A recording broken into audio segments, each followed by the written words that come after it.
So I think we found the problem here.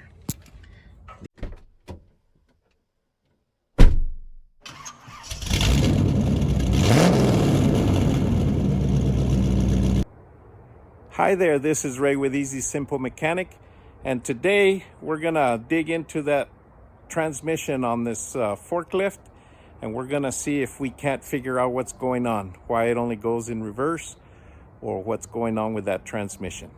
So let's get started. I think the first thing we're gonna try and do to see what's wrong with this transmission on this forklift is we're gonna have to go ahead and pull all of this stuff off of here so that we can get all of this linkage off on the transmission in order to pull the cover off and the gear shifter off to be able to see inside the top of the transmission and see if we can't get that unjammed. But the first thing we're going to have to do is take all of this linkage off here.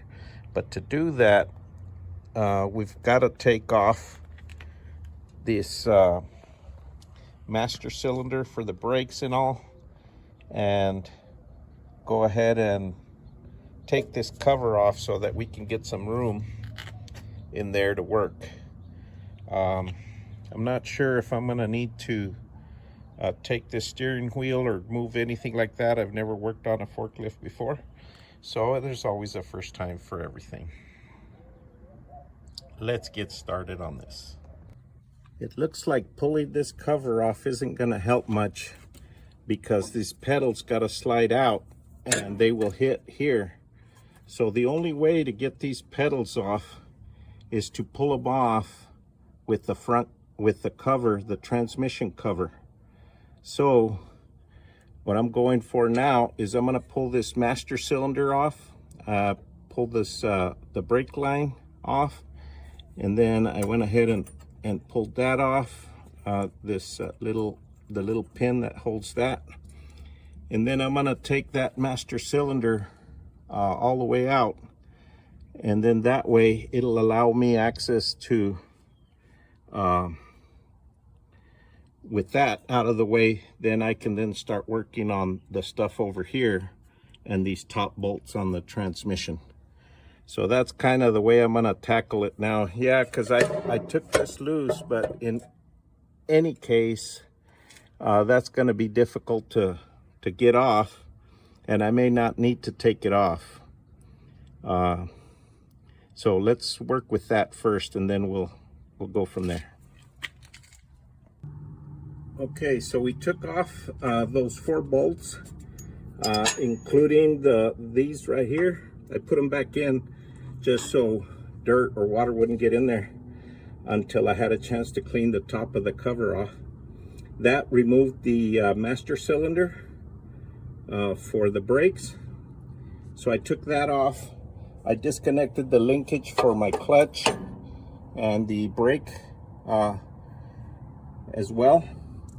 So we disconnected that, and then we had to work at this one down here. That bolt there, I had to get a crow's foot metric in there just to get it loose. But without pulling the engine and pulling everything off, you can't really get that bolt completely out. So what we're going to try and do is we're going to go ahead and try and remove all of these and then back that one out as we lift the cover up. Of course, once we get it all the way out, then we can, pull this clutch stuff off if we need to clean it up and put it back. So let's keep going.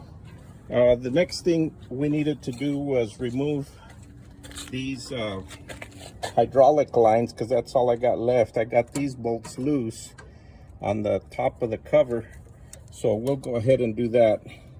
I disconnected the throttle pedal, which I got hanging down here out of the way. Let's see if you guys can see that. Here it is. Yeah, it's got the switch on it right there for the brake lights. But anyways, we disconnected that pedal by removing, there's a rod right here and it just had a clip on the end. I mean, like the cotter pin on the end, and you slide that rod out and that whole pedal comes out. So we are able to get that out of there. I went ahead and removed the shifter. I got it loose for now, but I got it stuck in there because I don't want water or anything getting in there for now. So next thing is we'll just remove these lines, but we've got to disconnect them back here where they come into the pump or the switch or whatever this is that controls the hydraulics. So we'll go ahead and do that, remove those lines so we can have clear access to that cover. Then we'll go ahead and pull all the bolts. We'll pull out the shifter, and then we'll just back that bolt out as we lift the cover up. And that'll be the way I get in there so that I can see what's going on inside. Okay, so I think we found the problem here. The issue isn't the gears. They seem to be fine. I was thinking those small gears were stripped, but that's not the case. The case is that this gear, this reverse gear, is actually stuck. This gear right here is actually slid back, and the bushing in it has welded it to the shaft or something like that, because the bearing on it is not allowing it to spin. So I went ahead and I had pulled this this shaft here, which is the input shaft that goes into the engine, just to unlock it. And if you'll notice, what's supposed to happen is these gears are supposed to turn freely, and it turns only if it turns the whole thing. So it turns the wheel. So if we put it in neutral, these gears on the bottom should spin freely. Right now there's no input off the engine, so we don't have to worry about the engine having any lag. But see how this gear turns? That gear turns freely. This other gear here does not. It is just solid as can be, and it should turn freely as well. And then when you slide the shifter onto the gear, you know, it's supposed to lock it in. But as you can see, the shifter is not going all the way onto the gear. I don't know if you guys can see that. Yeah, see the teeth there on the gear, which tells me that this gear right here is too far back, because this sleeve should slide over onto that gear all the way it does when it goes forward.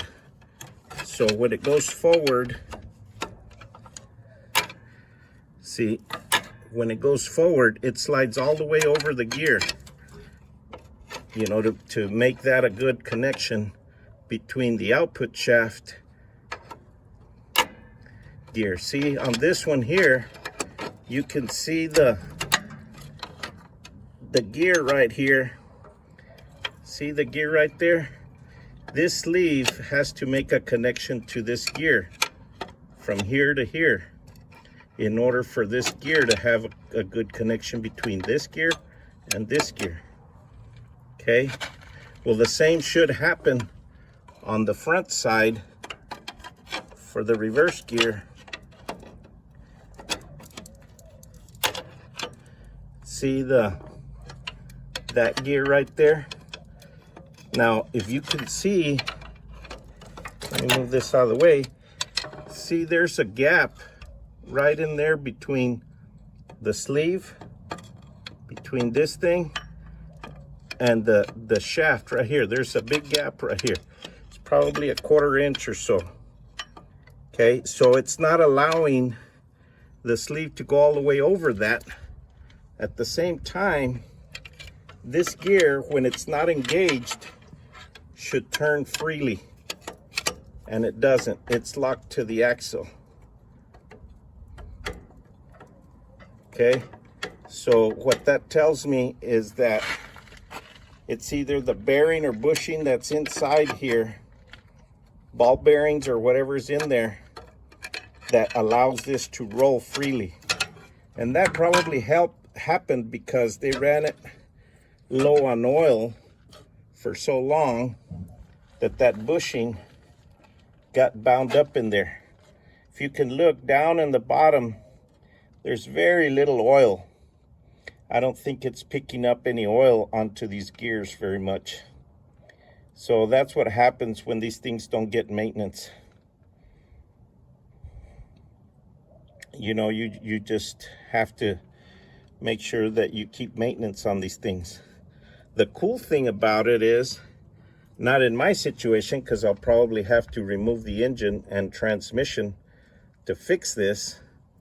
But the cool thing about these guys is that this shaft, there's a cover that goes on the back here that holds that input shaft in there. But if you ever needed to do a clutch job, you don't need to pull the engine or anything. You just pull that cover off the back and you can slide this gear out, okay? And it comes all the way from the input over here. Then you just remove the input cover right here, and you can remove the throwout bearing, replace that, and replace the clutch. So this could have been a fairly easy fix if that thing weren't bound up and if that bearing weren't bad, because if that were the case and we wanted to replace the clutch, we could replace the clutch without pulling the engine or anything else. But now it looks like we're going to have a lot more work on our hands. Well, folks, I guess that's going to do it for this episode. Please like, share, subscribe, and we'll see you guys on the next one. Hope you enjoyed it.